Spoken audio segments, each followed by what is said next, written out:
ucapan selamat kepada Pak Setia Novanto yang telah menjadi Ketua DPR.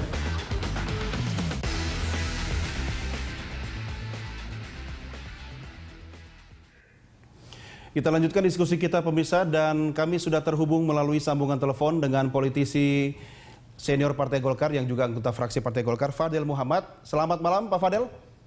Selamat malam, apa kabar? Sehat, terima kasih Pak Fadel. Bapak sendiri bagaimana? Apakah makin sehat, makin semangat setelah Ketua DPR-nya dari Golkar, Pak? Ya, tetap semangat. Kita alhamdulillah diberi kesempatan oleh teman-teman dari koalisi sehingga Golkar dapat kesempatan jadi Ketua DPR RI. Apakah ini memang sudah targetnya, Pak? Ya, ini sudah bagian daripada rencana kita keseluruhan bahwa kita tidak di eksekutif tapi berada di parlemen. Dan nanti kita juga akan mengatur beberapa komisi-komisi, kita akan terlibat secara aktif di sana. Ya, Pak Fadel, kira-kira berapa lama Pak Setia Novanto akan jadi Ketua DPR, Pak?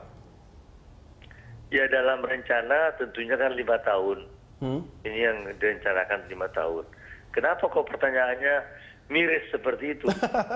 Saya tidak tahu apakah ada strategi politik lain dari Partai Golkar, mungkin tidak terkait dengan apapun Pak Fadel, tapi apakah ada rencana lain terkait dengan koalisi Merah Putih untuk menduduki posisi jabatan ketua selain dari kader Golkar sendiri? Sementara ini belum ada. Sementara ini kita bekerja apa adanya, dan itulah kan. Ya. Oke, mengenai sosok Setia Novanto sendiri Pak Fadel yang banyak dikritisi oleh masyarakat terkait dengan bolak-baliknya Pak Setia ini ke KPK. Ya, saya nggak bisa memberi komentar yang banyak, tapi saya sendiri kan juga termasuk calon jadi Ketua DPR RI, dan saya jumlah suara juga tertinggi, juga Wakil Ketua Umum. Tapi kebijakan partai yang diputuskan oleh Ketua Umum, ya saya harus menghargai dan mengikuti apa yang disampaikan tersebut. Ya, Pak Fadel, apakah ketika Anda menjadi calon Ketua DPR, Anda memang sengaja dijadikan calon untuk kalah atau calon yang benar-benar mungkin bisa menang?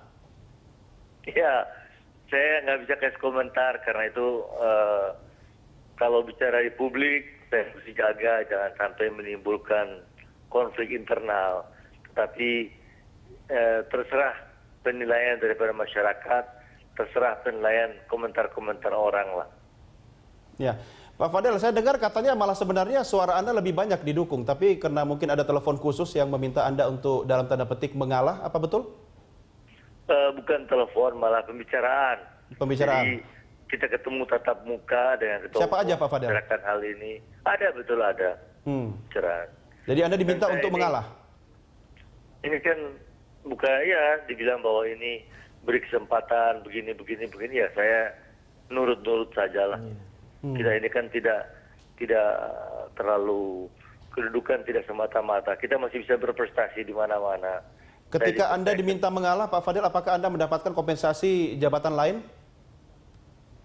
Saya nggak ada, tidak ada khusus begini, tidak.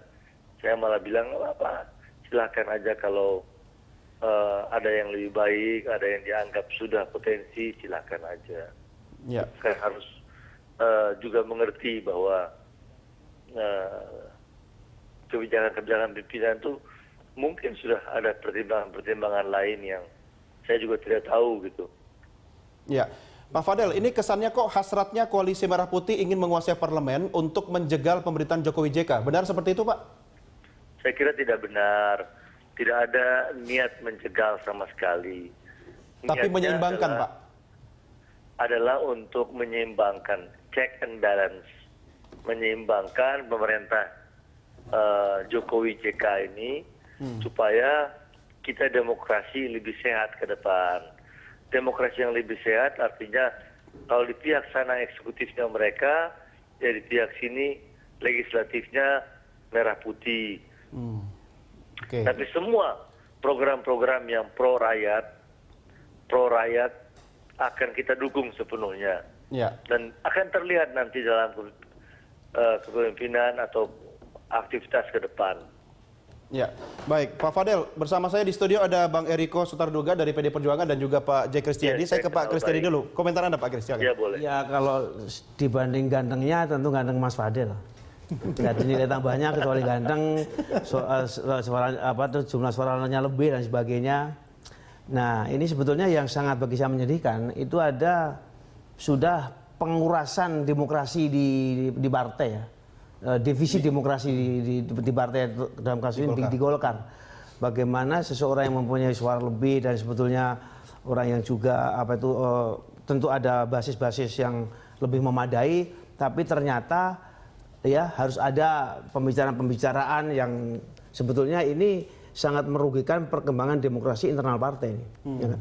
Seakan-akan partai itu miliknya ketua umum. Yeah. Semua itu hanya orang kamu in the cost atau apalah pokoknya kalau you meskipun berprestasi dapat suara banyak kontribusi apa tapi kamu nggak cocok atau kamu kurang segala macam bisa diperlukan semuanya saja. Faktor ARB-nya gimana?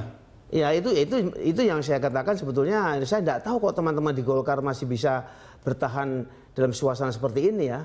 Artinya ini apa? Ini sebetulnya salah satu cara merusak demokrasi internal partai tadi itu.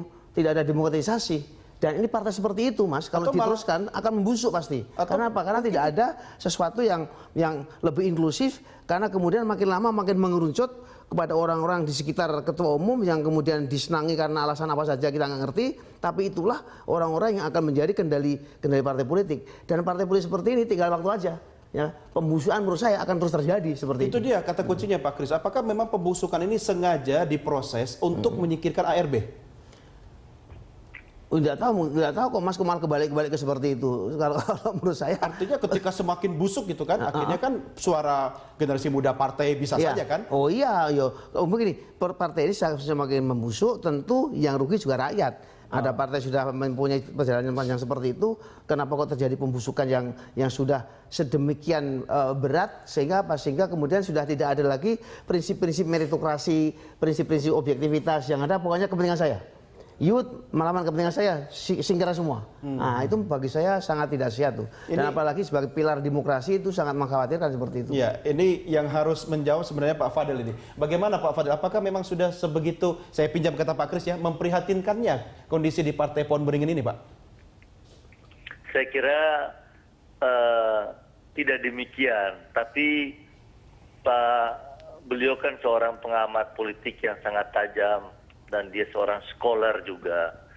Tentunya saya tidak bisa membenarkan dalam pikiran-pikiran tadi dan juga tidak bisa menyalahkan pikiran-pikiran beliau.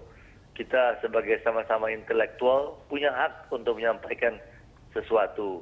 Saya juga scholar dalam arti PhD dari Gajah Mada dan sekarang saya mengajar di Brawijaya. Saya menghargai pikiran tersebut. Ya makanya harusnya lebih cocok jadi ketua DPR dong Pak. Versi kalian, versi teman-teman, tapi kan versi orang tertentu lain lagi. Bagi saya bukan itu menjadi persoalan. Adalah bagaimana agar supaya DPR RI ini ke depan lebih baik, lebih dapat diterima oleh masyarakat dalam hal membuat legislasi yang lebih bagus, yang pro rakyat, dalam hal mengatur anggaran untuk kemiskinan, ketimpangan, dan controlling yang lebih bagus. Saya kira ini yang menjadi pikiran saya ke depan lah gitu. Ya, jadi satu lagi Mas. Sebetulnya ada buku yang sangat baik. Judulnya Why Nation Failed. Kegagalan negara itu bukan karena kebodohan, karena budaya atau karena apa itu mengenai soal geografi, tapi karena munculnya institusi-institusi ekstraktif. Apa itu? Institusi yang hanya dibentuk oleh pembentuknya untuk mengekstrak kekayaan negara. Terus institusi ekstraktif ini sebenarnya sejarahnya panjang sekali itu. Sejak zaman Republik Venesia, Romawi dan sebagainya seperti itu. Akan ada pembusukan karena apa? Karena tidak ada inklusivitas, tidak ada inclusiveness di dalam proses pengambilan keputusan dan di dalam proses mengembangkan organisasi itu sendiri. Ini Mas, ini yang sudah ditulis sangat baik sekali dan menurut saya, bagi saya ini buku ini memberikan pelajaran baik. Mudah-mudahan dibaca oleh para elit kita, terutama pemilik-pemilik partai, bahwa proses pembusukan itu tidak bisa dilawan.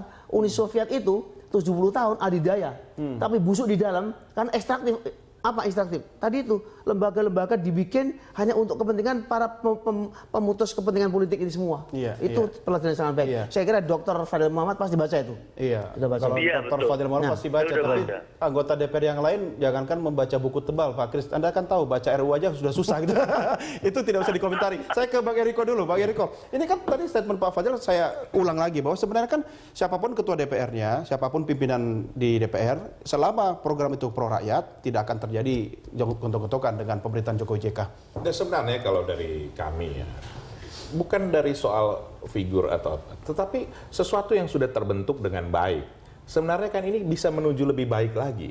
Suatu proses yang sedang berjalan, proses demokrasi itu sendiri yang sedang menuju pematangannya. Kalau kita menyebutnya kristalisasi, groomingnya, ini sekarang dirubah. Seperti itu. Yang sebenarnya sesuatu hal yang sudah sepatutnya seperti itu, bukan sesuatu hal yang lagi harus diperbincangkan, bukan lagi satu hal yang harus dipermasalahkan. Dan ini juga ujung-ujungnya kemana? Ujung-ujungnya selalu kekuasaan, bahwa tidak bisa menerima kekalahan dalam politik Indonesia. Memang, tetapi proses ini kan sudah berjalan demikian lama, reformasi ini sebenarnya kan menuju makin lebih baik. Belum sempurna, iya.